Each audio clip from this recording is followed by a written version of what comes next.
నేను మద్రాసులో ఉంటున్నాను కాబట్టి నా వ్యాపారాలు అక్కడ తమిళనాడులో ఉంటున్నాయి కాబట్టి నన్ను గౌరవ స్టాలిన్ గారు పిలిచి మాకు ఎలక్షన్ ఉన్నాయి, ఇది తొందరగా ఏదో ఒకటి చెయ్యి మస్తాన్ రావు అని చెప్పినట్టు దాన్ని రకరకాల రంగులు పూసి నా ఫోటోలు ఆయనతో జనరల్గా ఇప్పుడు కాదు 30 సంవత్సరాలుగా నాకు పరిచయం ఆయన.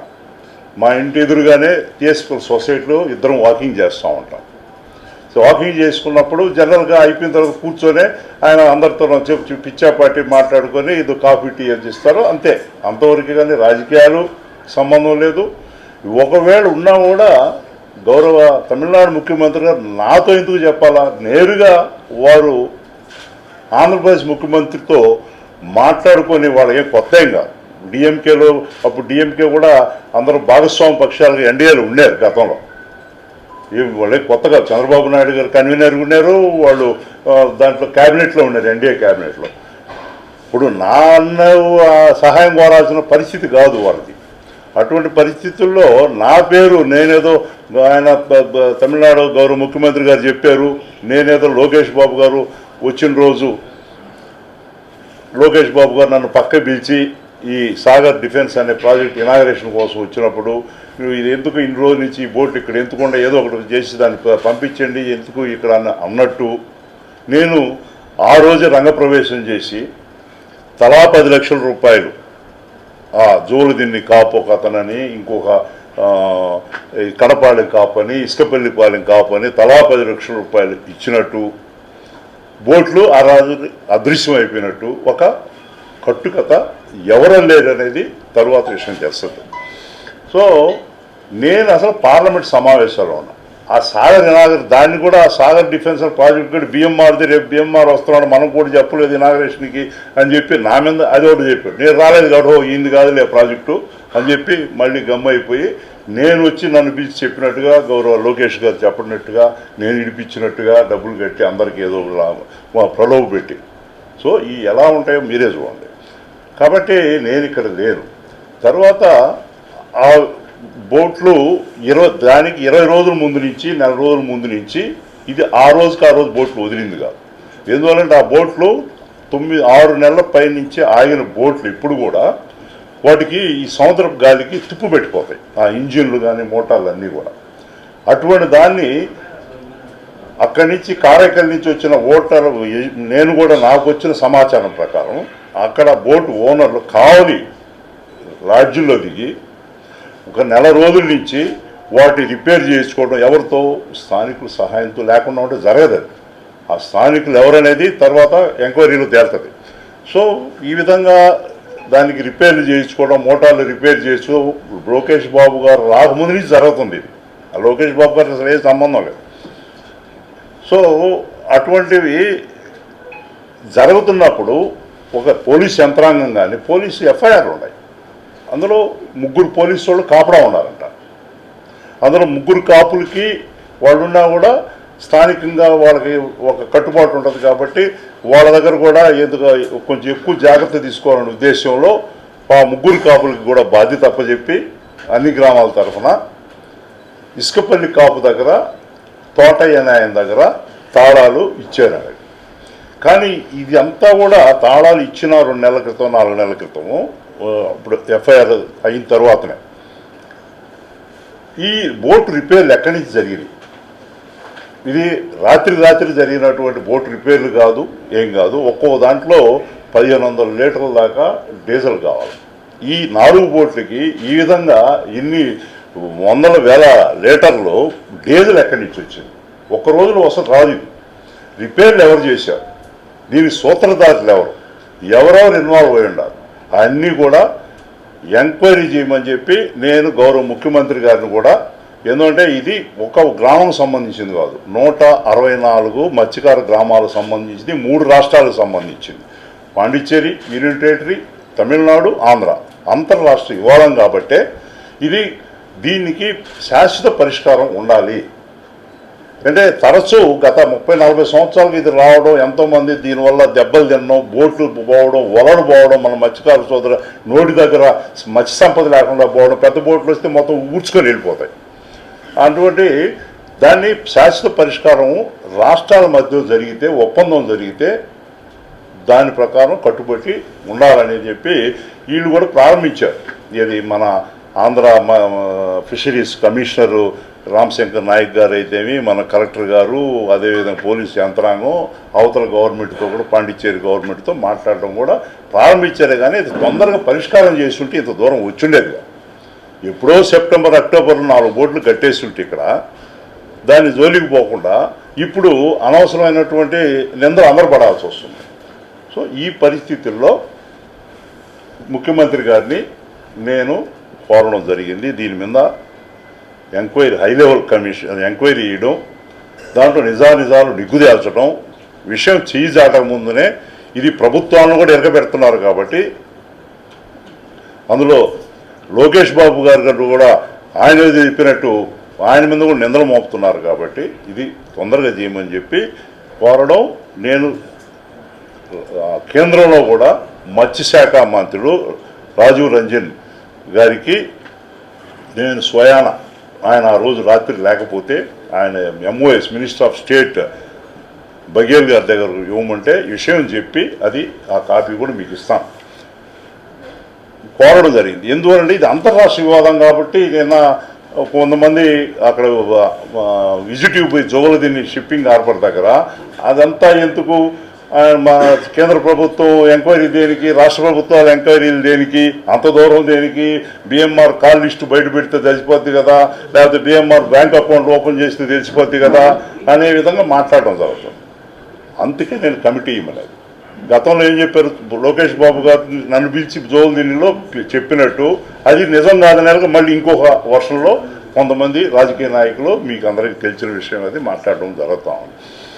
కాబట్టి ఇది రాజకీయాలకు సంబంధం లేదు, మత్స్యకారుల జీవనానికి వాళ్ళ భద్రతకు సంబంధించిన విషయం. అటువంటి విషయంలో ఏ రాజకీయ పార్టీ కానీ వాళ్ళ జీవితాలతో చెలగాటం కరెక్ట్ కాదు. నా జీవితంలో నేను ఏ రోజు కూడా ఇటువంటి విషయాలు జోక్యాన్ని కూడా ఉండను నేను. అంటే వాళ్ళకి ఇబ్బంది పెట్టేటువంటి పరిస్థితిని, అందుకే వాళ్ళ వల్ల నేను ఈరోజు రాజకీయంగా ఈ స్థాయిలో ఉన్నాను. వ్యాపార పరంగా కానీ అందులో మాకు గ్రామాల్లో వాళ్ళతో సత్సంబంధం ఉన్నాయి. దానివల్ల నేనేంటంటే అందులో మత్స్యకారులు నిత్యం పూజించేటువంటి వాళ్ళకి సర్వం తనే అయినటువంటి శ్రీరామచంద్రుడు, ఏ మత్స్యకారుల గ్రామాల్లో కూడా శ్రీరామచంద్రుడి దేవాలయం లేనిదే ఉండదు. కాబట్టి అందులో వాళ్ళకి పవిత్రమైనటువంటి మాసం ఇది. ముస్లింలకి రంజాన్ మాసం ఏటో అదేవిధంగా శ్రీరామనవమి మాసం అంతా ఒక్కరోజు చేసుకోరు వాళ్ళు. శ్రీరాము ఒక నెల రోజుల పాటు ఒక్కొక్క గ్రామాల్లో ఈ రోజులు పెట్టుకొని ఇతర గ్రామాల పెద్దలు కూడా పిలుచుకొని మత్స్యకారు గ్రామాలు చేసుకునేటువంటి ఒక నెలంతా చేసుకుంటారు. అటువంటి పవిత్ర మాసంలో ఇటు వాళ్ళకో అపోహలు పుట్టించడం ఇవన్నీ. కాబట్టి నేను ఆ శ్రీరామచంద్రుడు, నేను కూడా శ్రీరామచంద్రుడు నమ్మేవాడు. ఆ శ్రీరామచంద్రుడు సాక్షిగా చెప్తున్నాను నేను, ఇవన్నీ కూడా అపోహలు, దయవుంచి మీరు వీటిని నమ్మొద్దు. ఎందుకంటే కమిటీ వేస్తున్నాం, ఓపిక పట్టండి. కమిటీ ఖచ్చితంగా ఏంటంటే అంతర్రాష్ట్రీయ వివాదం కాబట్టి అందులో ముఖ్యమంత్రి గారు కూడా దృష్టికి పెట్టాం, కాబట్టి కేంద్ర ప్రభుత్వం దృష్టిలో కూడా పెట్టాం. కాబట్టి ఇది ఆల్రెడీ ఎంక్వైరీ కొన్ని జరుగుతూ ఉన్నాయి, కొన్ని కాల్ లిస్టులు అన్నీ కూడా తీస్తూ ఉన్నారు. High level committee enquiry commission పెట్టి దాంట్లో మత్స్యకారులు కూడా కొంతమందిని పెట్టండి. మత్స్యకారులు కూడా పెద్దల్ని వాళ్ళు నిర్ణయించుకుంటారు ఎవరు ఉండాలనేది, వాళ్ళని కూడా సభ్యులుగా పెడతారు. సభ్యులుగా పెట్టినప్పుడు నిజాలు తెలవడంతో పాటు ఈ వివాదాలకి, అంతర్రాష్ట్రీయ వివాదాలకి శాశ్వత పరిష్కారం ఒకటి వస్తుంది. అంటే ఈ రోజుతో పోయేది కాదు, మళ్ళీ కూడా రాదు అనేది ఏమి ఉండదు. ఈరోజు నా మీద మోపిన నింద ఇంకోరి మీద మోపవచ్చు. అటువంటిది కాకుండా ఈ అపోహలకు తాగు లేకుండా చేయమని చెప్పి నేను ప్రభుత్వాన్ని కోరడం జరిగింది. ఖచ్చితంగా ముఖ్యమంత్రి గారు కూడా కమిషన్ వేస్తాం, మత్స్యకారులను కూడా దాంట్లో భాగస్వాములు చేస్తాం, నిజాలు నిగ్గుదేలుస్తామని కూడా చెప్పడం జరిగిందని కూడా మీ దృష్టికి తీసుకొస్తా ఉన్నాను. వైసీపీ నుంచి బయటకు వచ్చారు కాబట్టి మీ మీద వస్తున్నటువంటి ఆరోపణలో వైసీపీ పాత్ర ఉందనుకున్నాను. అలా నేను అనుకోను. ఎందువల్లంటే ఇది రాజకీయాలకు సంబంధం లేదు. బయట వచ్చినా ఏముంది, నేను ఆడ రాజీనామా చేశాను, గౌరవంగా మళ్ళీ వచ్చి ఈడ రియలెక్ట్ అయ్యాను. నేను పార్టీ మారింది కూడా కాదు. పార్టీ కాడ వాళ్ళు ఇచ్చినటువంటి దానికే గౌరవప్రదంగా ఉంటుందని అంత సెన్సిటివ్గా ఉంటాను నేను. పార్టీ చాలామంది ఎంపీకి రిజైన్ చేయరు, కానీ ధైర్యంగా ఎంపీకి రిజైన్ చేశాను నేను. ఎంతవరకు మొన్న ఎలక్షన్లో కూడా మన జరిగినటువంటి ఎలక్షన్లో మన విజయసాయి రెడ్డి గారు నా మిత్రుడు కాబట్టి, చిన్ననాటి మిత్రుడు, ఆయన సహాయంతో కూడా నేను రాజ్యసభకి ఎన్నికయ్యాను కాబట్టి నేను అదేవిధంగా మన కావలి ఎమ్మెల్యే మన రామిరెడ్డి ప్రతాప్ రెడ్డి గారు వీళ్ళ విజయాన్ని కృషి చేశాం. అంత ఎలక్షన్లో కూడా మా తమ్ముడు ఒకవైపు ఉండి, రవిచంద్ర ఒక తమ్ముడు ఒకవైపు ఉండి, నేను ఇట్టుండి, ఆయన కూడా ఒక్క చిన్న వివాదాన్ని కూడా తావు లేకుండా మత్స్యకారులు, మాకు తెలిసి ఎంత సెన్సిటివ్గా ఉంటాయి మత్స్యకారు గ్రామాల్లో, అంత సున్నితంగా ఉండే గ్రామాల్లో మన వల్ల ఇబ్బంది పడకూడదని మేము ఎక్కడ కూడా దొరాయిలని కానీ ఇంకో విషయం కానీ ఎవరితో మాట్లాడకుండా జాగ్రత్తగా పట్టుకొచ్చాం. అదే బాధ్యతతో రవిచంద్ర కూడా బాధ్యతగా తీసుకొని అవతల ఏమి చిన్న వివాదం కూడా, ఎందుకంటే మాకు తెలుసు అది ఒక్కసారి చిచ్చు పెట్టామంటే అది ఒక రావణాకాష్ట మాదిరి తగులుకుంటుంది అనేది ఇప్పుడు చూస్తూ ఉంటాం. ఏమీ లేని దాన్ని రోజుకొకటి సృష్టించి ఈ విధమైనటువంటి చెలవలు పలలుగా చేసి వాళ్ళ జీవితాలతో, పేదల జీవితాలతో, సముద్రాన్ని నమ్ముకొని బతికేటువంటి మత్స్యకారుల నోడు కొట్టడం తప్పితే ఇది ఏమీ లేదు. చూడండి, ఉత్తరాయిలు వేసుకొని వేటకు పోవడం లేదు. అందులో రేపు ఏప్రిల్ 15వ తారీఖు నుంచి వేట నిషేధ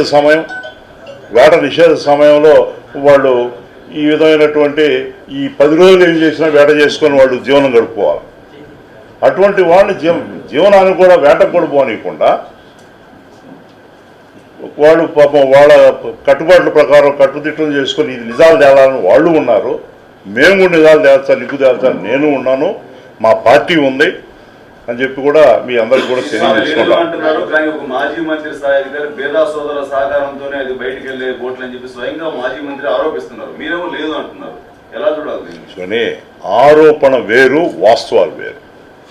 ఇప్పుడు మీరు చెప్పిన ఆయనే లోకేష్ బాబు గారు నన్ను పక్కకు పిలిచి చెయ్యేసి ఇది వదిలిచి మస్తానరావు ఎందుకు ఇంకా ఇక్కడ బోట్లు ఈ అడ్డము, ఎందుకు జట్టి కూడా మనం తొందరగా ప్రారంభించాలి కదా, ఇవన్నీ ఎందుకు అన్నట్టు నేను పక్క రోజు యంత్రాంగం చేసినట్టు చేశారు కదా, అది వాస్తవం కాదని తెలిసింది కదా.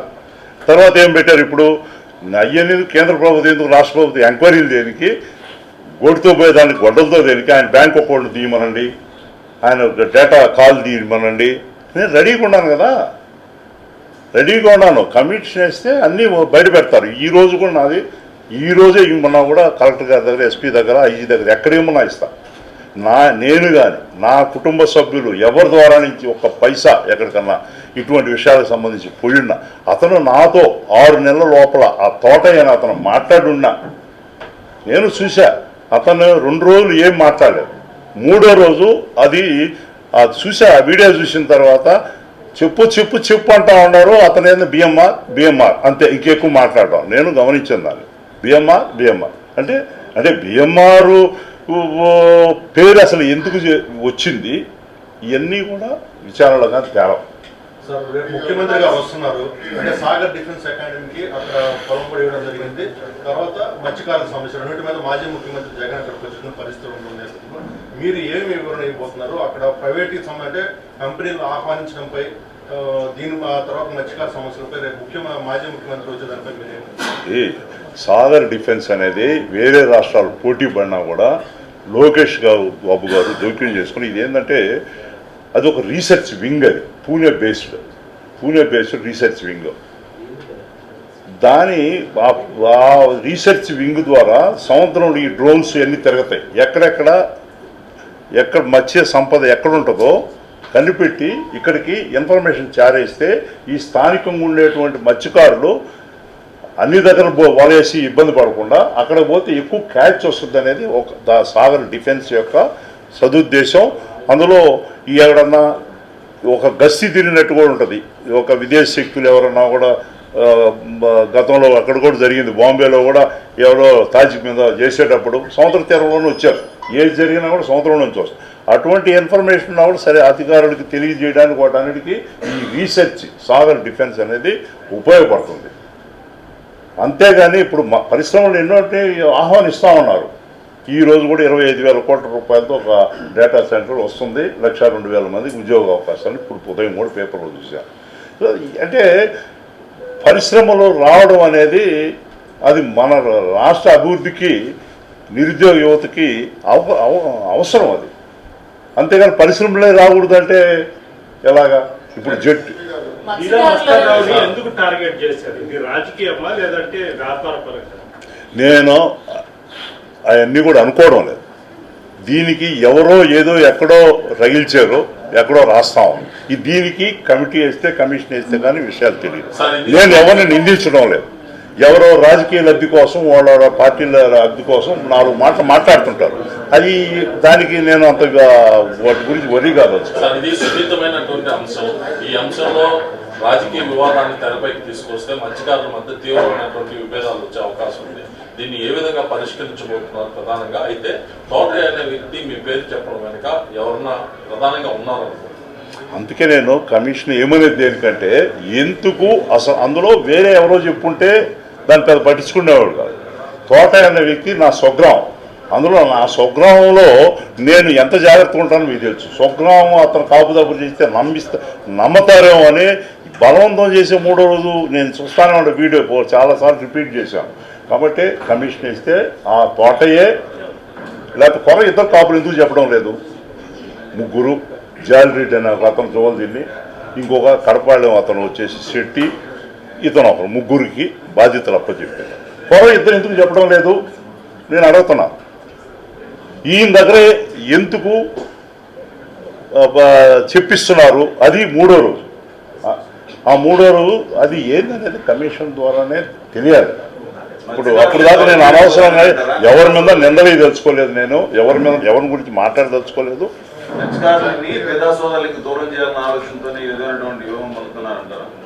చూడండి, ఇప్పుడు కూడా నిజాలు నిదానంగా బయటపడతాయి. అబద్ధాలు ప్రచారం విపరీతంగా జరిగిపోతూ ఉంటాయి. కానీ ఒక 40 సంవత్సరాల నుంచి అల్లుకున్న మా బంధం ఒక చిన్న వివాదం వల్ల, మాకు సంబంధం లేని వివాదం వల్ల మా రాజకీయ భవిష్యత్తుకి ఏదో అబద్ధాన్ని అనుకోవడం, అది అంతా కూడా ఇదొక ఎవరన్నా ఆ విధంగా అనుకుంటే అది అపోహ, వాళ్ళ అమాయకత్వం అవుతుంది. ఈరోజు నేను ఛాలెంజ్ చేస్తున్నాను. నా మీద కానీ ఒక్క శాతం ఉన్నా కూడా నిజం 50% కూడా బల్లే ఉన్నా కూడా నిరూపించగలిగితే నేను నా రాజ్యసభ స్థానానికి ఈరోజే రిజైన్ చేస్తాను. రిజైన్ చేయడమే కాదు, రాజకీయాలు శాశ్వతంగా తప్పుకుంటాను. మా రాజకీయ ఒక అభివృద్ధిని దాన్ని ఓర్చుకోలేక కొంతమంది చేసేటువంటి రాజకీయ కుట్రలో భాగంగా దీని తెరపైకి తీసుకొస్తున్నారు. ఎవరు తీసుకొస్తున్నారని నేనేం మాట్లాడదలుచుకోవాలా. ఎవరిని నేను గురించి అది కమిషనే తేల్చాలి.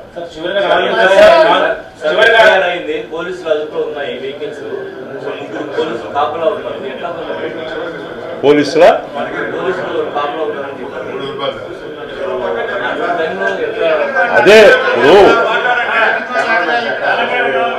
అదే అంతుపట్టని విషయం. ఇప్పుడు ఎఫ్ఐఆర్లు పడి ఉన్నాయి, ఎఫ్ఐఆర్లు ఉన్నాయి. తర్వాత 3 పోలీస్ వాళ్ళకి అప్పచెప్పాము. వాళ్ళకు కూడా గస్తీ అప్పచెప్పామన్నారు.